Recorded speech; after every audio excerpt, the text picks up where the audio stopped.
جی حضور ارشاد فرمائیے گا۔ آپ ماشاءاللہ ہر حوالے سے دین کی خدمات کے حوالے سے اور معاشرے کی خدمات کے حوالے سے اور بہتری کے لیے کوشاں رہتے ہیں۔ آج ہم ایک ایسی شخصیت جنہوں نے ہمیشہ سید عالم علیہ الصلوۃ والسلام کے ذکر کی خدمت کی، حضور کی نعت کی خدمت کی اور نعت کے میدان میں بہتر سے بہترین انداز میں اپنا لوہا منوایا اور دائرہ ادب میں رہتے ہوئے سید عالم علیہ الصلوۃ والسلام کی بارگاہ میں ان کی ثنا کے نذرانے پیش کرتے رہے اور ساری عمر جو ہے انہوں نے اسی پر گزاری۔ میری مراد محترم جناب مرحوم اختر بزمی صاحب رحمۃ اللہ علیہ آپ کی ذات گرامی ہے۔ آپ کے حوالے سے میں پوچھنا چاہوں گا کہ اختر بزمی صاحب کے حوالے سے بھی کچھ ارشاد فرمائیے اور موجودہ دور میں جو نعت خوانی کی جا رہی ہے اس حوالے سے بھی اپنا موقف ارشاد فرمائیے۔ بسم اللہ الرحمن الرحیم۔ شاہ صاحب بہت شکریہ۔ محمد اختر بزمی صاحب ایک ایسی شخصیت تھے کہ انہوں نے تقریباً 65 سال سرکار کی نعت پڑھی اور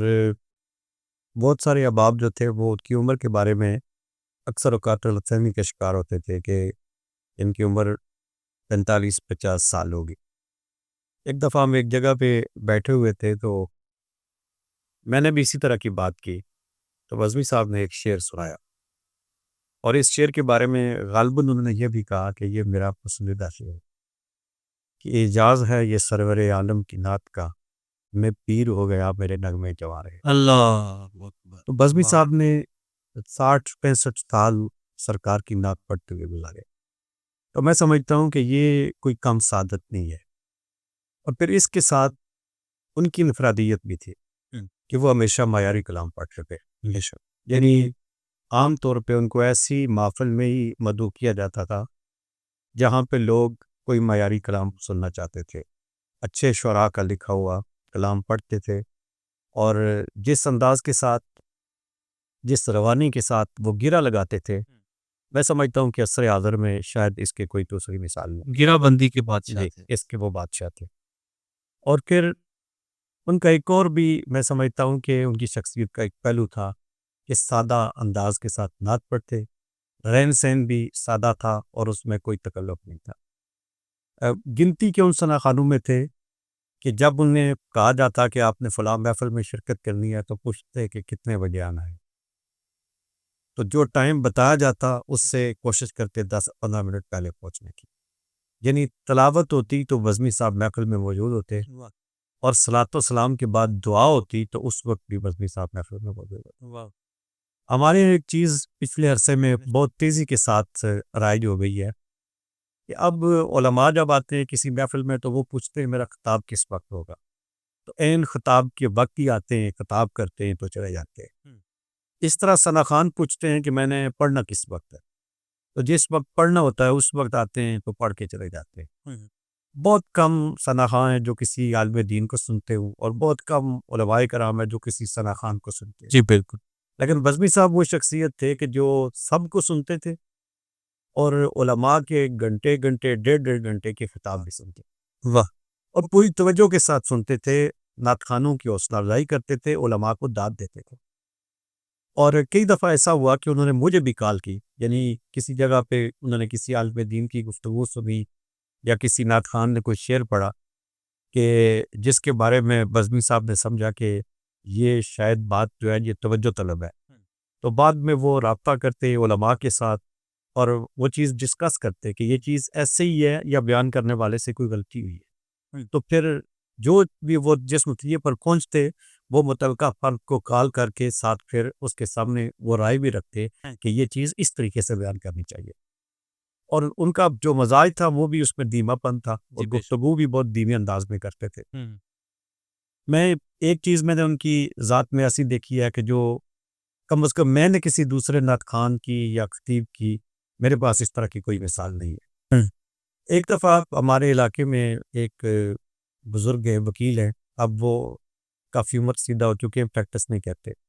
لیکن وہ محفل کا اہتمام کرتے ہیں اپریل میں، جو سرکار کا عیسوی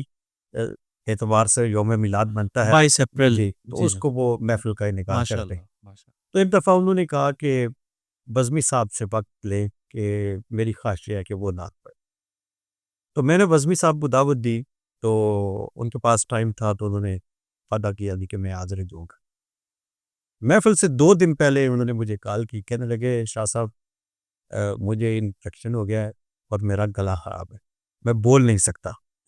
تو آپ ایسا کریں کہ کوئی اور بندہ بھی دیکھ لیں، کسی کو مدعو کر دے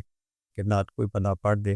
لیکن یہ ہے کہ میں محفل میں آؤں گا۔ اللہ اکبر، اب دیکھیں کہ ایک بندہ ویسٹرن میں رہتا ہے، ہوں، محفل جو ہے وہ اسلام آباد کے دوسرے کونے تھے، جی بالکل، دور دراز ایریے میں 1.5 گھنٹے کا تقریباً سفر بنتا ہے،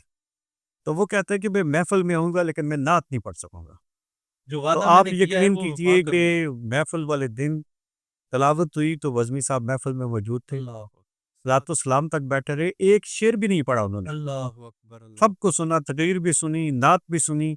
اور آخر میں دعا کے بعد تشریف لے گئے، لیکن جو وعدہ کیا ہوا تھا، جو وقت دیا ہوا تھا، اس کے مطابق وہ محفل میں پہنچے۔ سبحان، تو میں سمجھتا ہوں کہ یہ چیز ہمیں اور کہیں پہ بھی نظر نہیں آتی اس انداز کے ساتھ۔ جی بے شک، تو اگر مجھ سے کوئی نعت خوان جو آج نعت پڑھتا ہے مجھ سے پوچھے کہ مجھے کس طرح کا نعت خوان بننا چاہیے، تو میں سمجھتا ہوں کہ میں جس شخص کا نام پورے اعتماد کے ساتھ لے سکتا ہوں کہ تمہیں فلاں شخص کی طرح نعت خوان بننا چاہیے، تو وہ محمد اختر بزمی صاحب، واہ اور وہ بعمل آدمی تھے، واہ، صرف نعت ہی نہیں پڑھتے تھے۔ آج تو ہمارے ہاں یہ ہوتا ہے کہ نعت خوان اب آپ کی بیچارے کہتے ہیں کہ فلاں جگہ پہ بڑی خوبصورت حاضری ہوئی، فلاں محفل میں بڑی خوبصورت حاضری ہوئی، یہ بھی یقیناً اللہ تعالیٰ کا کرم ہے، بے شک، سرکار کی کرم نوازی ہے کہ محفل میں حاضری کا موقع ملتا ہے، لیکن جو سرکار کی محفل میں حاضری دیتا ہے اس کو نماز کی حاضری کا بھی اہتمام کرنا چاہیے۔ بے شک، بے تو شک، اس حوالے سے بزمی صاحب ایسی شخصیت تھے جو 5 وقت کی نماز پابندی کے ساتھ ادا کرتے تھے، اپنے بچوں کو بھی اس بات کی تلقین کرتے تھے، اور ایک بعمل شخصیت کا تصور ہمارے سامنے آتا تھا۔ دوسری ایک اور چیز میں نے ان کی دیکھی کہ کیونکہ ظاہر ہے ایک طویل زندگی انہوں نے گزاری، علماء کے ساتھ، مشائخ کے ساتھ بڑے سفر کیے، بڑی بڑی محافل میں انہوں نے سرکار کی نعت پڑھی، تو علماء بھی ان کا احترام کرتے تھے، پرانے علماء کے ساتھ بھی ان کے بڑے قریب کا تعلق تھا، بالخصوص وہ شخصیات جو ہم جنہیں نہیں سن سکے 40 سال 35 سال پہلے جن کا وصال ہو گیا، تو بزمی صاحب تو ان کے سامنے بھی نعت پڑھتے رہے اور ان کے ساتھ اکٹھے بیٹھتے رہے، تو وہ جب کبھی بیٹھتے تو بعض اوقات ان علماء کی باتیں بھی سناتے، جس سے یہ محسوس ہوتا کہ یہ جو ہماری ایک تاریخ ہے جو ان کے پاس محفوظ ہے، اور ہماری یہ بدقسمتی ہے کہ بزمی صاحب کی صحت جب اچھی تھی تو اس وقت کوئی ایسی کوشش نہیں کی گئی کہ جو چیزیں ان کے سینے میں محفوظ ہیں ان کو یہ اس طریقے سے کیمرے کے ساتھ محفوظ کر لیا جائے یا کسی انٹرویو کی صورت میں محفوظ کر لیا جی جائے بالکل، تاکہ بعد کے لوگ بھی اس سے فائدہ اٹھا سکیں۔ بالکل، تو اس حوالے سے بزمی صاحب کی شخصیت ایک ایسی شخصیت تھی جس کے کئی پہلو ہیں، اور میں نے ایک چیز جو دیکھی ہے کہ نعت خوان بہت سارے کلام پڑھتے ہیں اور ہر شخص یقیناً کوشش کرتا ہے کہ اچھے سے اچھے کلام کا انتخاب کیا جائے، لیکن بزمی صاحب کو کلام کی جتنی سمجھ تھی اتنی عام نعت خوانوں کو نہیں ہوتی۔ بے شک، اس کی میں ایک مثال پیش کروں گا، میں نام تو نہیں لوں گا کسی وجہ سے، کہ ایک جگہ پہ ایک تقریب تھی نعت شریف کا، وہاں پہ اہتمام کیا گیا، ایک بڑی شخصیت ہے تو ان کے بیٹے کی سالگرہ تھی، تو اس پہ بڑے بڑے لوگ تھے، تو وہاں پہ ایک ایسی خاتون بھی موجود تھیں کہ جو صوفیانہ کلام پڑھتی تھی، اچھا، تو ان کی بڑی شہرت تھی، تو جی جی، بزمی صاحب بھی وہاں پہ تھے، تو وہ جو میزبان تھے انہوں نے وہ جو خاتون تھیں سنگر نے ان سے کہا کہ پہلے آپ کلام سنائیں، تو بزمی صاحب آخر میں پھر نعت شریف سنائیں گے، اور جو کچھ ان کا ذوق ہوا، تو وہ جو خاتون تھی انہوں نے کہا کہ میں بزمی صاحب کی موجودگی میں کلام نہیں پڑھوں۔ اچھا، تو جب ان سے پوچھا جو ذہن میں نام آ رہا ہے شاید وہی نام ہوگا، چلے جو بھی نام ہے جی، تو انہوں نے کہا میں بزمی صاحب کے سامنے میں کلام نہیں پڑھوں گی۔ جب پوچھا گیا کہ کیا سبب ہے، تو انہوں نے کہا کہ میں ایک کلام پڑھتی ہوں اور بہت میں نے پڑھا ہے، تو انہوں نے کہا کہ وہ صوفیانہ کلام ہے اور میرا خیال یہ تھا کہ یہ فلاں شخصیت کا کلام ہے، تو میں جب کلام سناتی تھی تو انہی کا نام دیتی تھی کہ یہ فلاں شخصیت کا کلام ہے۔ تو ایک جگہ پہ میں نے یہ کلام پڑھا تو وہاں پہ بزمی صاحب بھی تھے، تو بزمی صاحب نے مجھے کہا کہ میرا خیال یہ ہے کہ یہ ان بزرگوں کا کلام نہیں ہے، اچھا، کیونکہ وہ بزرگ جو ہیں ان کا مزاج اس طرح کا نہیں کہ وہ یہ کلام لکھیں، صحیح، تو اس لیے آپ اس پہ ذرا تحقیق کریں کہ یہ کس کا کلام ہے۔ تو وہ کہتی ہیں کہ بزمی صاحب کو بھی پتہ نہیں تھا کہ کلام کس کا ہے، اور بزمی صاحب کی اس پہ کوئی تحقیق بھی نہیں تھی، لیکن صرف کلام کے اشعار سن کر انہوں نے کہا کہ ان بزرگوں کا مزاج یہ نہیں ہے کہ وہ اس طرح کا کلام، تو وہ کہتی ہے کہ بعد میں جب میں نے اس پہ تحقیق کی تو پھر مجھے پتہ چلا کہ وہ بات درست تھی، وہ ان بزرگوں کا کلام۔ واہ واہ تو واہ یعنی جو کلام کو سمجھنے والے لوگ تھے وہ بھی سمجھتے تھے کہ بزمی صاحب کو اللہ تعالیٰ نے کتنی بصیرت دی ہے اور وہ کلام کو کس طریقے سے سمجھتے ہیں۔ میں نے کئی دفعہ دیکھا کہ بزمی صاحب نے ایک کلام کا انتخاب کیا اور اس کا مطلب پڑھا اور پھر اس پہ گرہ لگانی شروع کی، تو ہو سکتا ہے کہ وہ آدھا گھنٹہ تک گرہ ہی لگاتے رہے۔ اللہ تو اتنا کلام میں سمجھتا ہوں کہ اس وقت نعت خوانوں کے بس کی بات نہیں۔ اور میں اگر کہوں کہ بیسیوں محفل میں انہیں براہ راست سننے کا موقع ملا، کئی دفعہ اکٹھے سفر کیے، بلکہ اگر سینکڑوں بھی کہوں تو شاید مبالغہ نہ ہو، 27-28 سال بڑی مدت رہتی ہے، لیکن میں نے کبھی ان کو دیکھ کے پڑھتے ہوئے نہیں دیکھا۔ اچھا بلکہ ایک دفعہ ایسے بھی ہوا کہ چکوال کے ایک پیر صاحب تھے، انہوں نے ایک کلام لکھا، تو وہ ہر ایک کا کلام بھی نہیں پڑھتے تھے کہ کسی نے کلام دے دیا کہ یہ میں نے لکھا ہے تو وہ پڑھنا شروع کر دیں۔ وہ دیکھتے تھے اگر کلام میں کوئی چیز ہوتی تو وہ پھر اس کو پڑھتے، مگر نہ وہ یعنی ہر کلام کو نہیں پڑھتے تھے، معیاری کلام پڑھتے تھے۔ بالکل صحیح تو جب کلام انہوں نے دیکھا تو انہیں پسند آ گیا، تو انہوں نے اس کو تیار کیا۔ تو ساتھ ہی انہوں نے کہا کہ وہ جو بزرگ تھے ان کی یہاں ایک محفل تھی، اس پہ بھی ان کو مدعو کیا گیا تھا، تو انہوں نے کہا کہ ان کی محفل میں ان کا لکھا ہوا کلام ہی پڑھے گا۔ اچھا تو اب وقت تھوڑا تھا، ایک کا دن درمیان میں تھا، لیکن انہوں نے وہاں پہ جا کے تین کلام پڑھے اور وہ اسی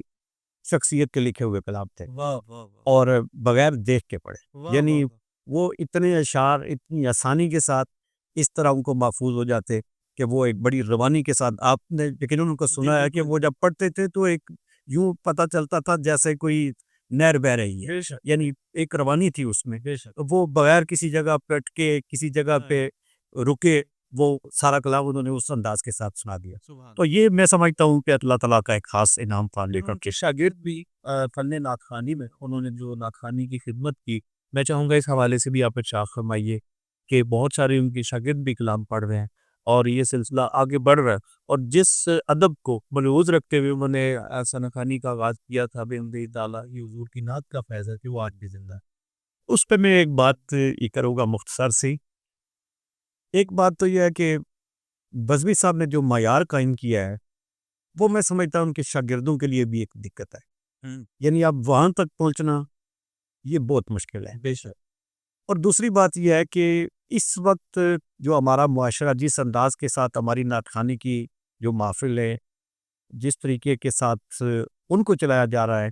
وہ میں سمجھتا ہوں کہ جو انداز بزمی صاحب کا تھا، جس انداز کے ساتھ وہ نعت پڑھتے تھے، ان لوگوں کے لیے اب تھوڑی سی دقت بھی بن گئی ہے۔ لیکن میں یہ سمجھتا ہوں پھر بھی اللہ تعالیٰ کا کرم ہے کہ بزمی صاحب کے ساتھ جو لوگ وابستہ رہے ہیں، جنہوں نے آپ کی صحبت اختیار کی، آپ سے سیکھا، تو وہ ان حالات میں بھی انہوں نے نام کمانے کے لیے یا ہر محفل میں شمع محفل بننے کے لیے انہوں نے اپنے انداز کو نہیں چھوڑا، بلکہ وہ اسی انداز کے ساتھ ہی چل رہے ہیں۔ تو اب بھی میں سمجھتا ہوں کہ ہمارے معاشرے کو بھی سوچنا چاہیے، علماء کو جو محفل کا اہتمام کرنے والے ہیں انہیں اس طرف بھی دیکھنا چاہیے کہ کلام کو بھی دیکھا جائے کہ کیا پڑھا جا رہا ہے۔ اور بہار کو اللہ تعالیٰ نے ایک خاص جو ہے وہ فضل کیا ہے اس علاقے پر، یہاں کے شعراء، یہاں پر نعت پڑھنے والے، ان سب کا ایک پٹواری ورڈ ہے نویکلا انداز ہے نسائن۔ جی تو اختر بزمی صاحب، الحاج گلدارف نقشبندی صاحب، سید الطاف حسین شاہ صاحب کاظمی، یہ وہ شعراء ہیں یا وہ نعت خوان ہیں جنہوں نے ایک نویکلے انداز میں اپنے آپ کو منوایا۔ حضور اس حوالے سے کیا چاہتے ہیں؟ دیکھیں، یہ تو وہ لوگ ہیں، ہم کہہ سکتے ہیں کہ یہ ہمارے اس خطے کی پہچان ہے، اور ہم کہتے ہیں کہ پوٹھوار پہ اللہ تعالیٰ کی بڑی نعمتیں، بڑے انعامات ہیں، تو یہ جو شخصیات ہیں جتنی بھی، یہ بھی ان انعامات میں سے ہی ہے، تو ہمیں ان کی قدر کرنی چاہیے۔ انہوں نے جس انداز کے ساتھ اس خطے میں نعت کی فروغ کے لیے کردار ادا کیا، تو میں سمجھتا ہوں کہ یہ ان شخصیات پر بھی اللہ کا کرم ہے اور ہمارے اس خطے پر بھی اللہ کا کرم ہے۔ بہت شکریہ شاہ صاحب۔ بہت شکریہ۔ اللہ تعالیٰ آپ کو بھی دارین کی ساتھ میں عطا فرمائے اور آپ کی کاوشوں کو اپنی بارگاہ میں قبول